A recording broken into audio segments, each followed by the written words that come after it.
માંગરોળ તાલુકાના સુલતાનપુર ગામે આજે પણ પાયાની સુવિધાનો અભાવ છે। એક તરફ સરકાર વિકાસના દાવા કરે છે, બીજી તરફ સુલતાનપુર ગામ પાસે રસ્તા, બસ સ્ટેન્ડ, પંચાયત ઓરડા અને શિક્ષણ માટે જરૂરી માળખાકીય સુવિધાનો અભાવ છે, જેને લઈ ગ્રામજનોમાં અસંતોષ છે। સુલતાનપુરામાં પંચાયત માટે અલગ અલગ ઓરડો ઉપલબ્ધ નથી, જેના કારણે હાલ આંબેડકર ભવનમાં પંચાયત કાર્યાલય ચલાવવામાં આવ્યું છે। આંગણવાડી માટે પણ ભવનની સ્થિતિ અત્યંત જર્જરિત હોવાથી આંબેડકર ભવનમાં લઈ જવામાં આવ્યું છે। ગામમાં બસ સ્ટેન્ડ જેવી મૂળભૂત સુવિધા નથી, જેને લઈ લોકો મુશ્કેલી અનુભવે છે। અમારે ભોંયવાવથી ભાડગામ જતો રસ્તો એટલે કે સુલતાન તરફ જતો રસ્તો આજે 1 મહિનાથી અમારે બસ બંધ છે।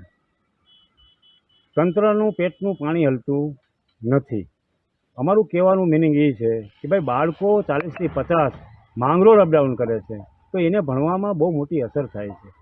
તંત્ર જાગે અને કંઈક આમાં રસ્તો કાઢીને બસ ચાલુ થાય એવી કાર્યવાહી કરે એવી મારી લાગણી અને માંગણી સરકાર પાસે છે।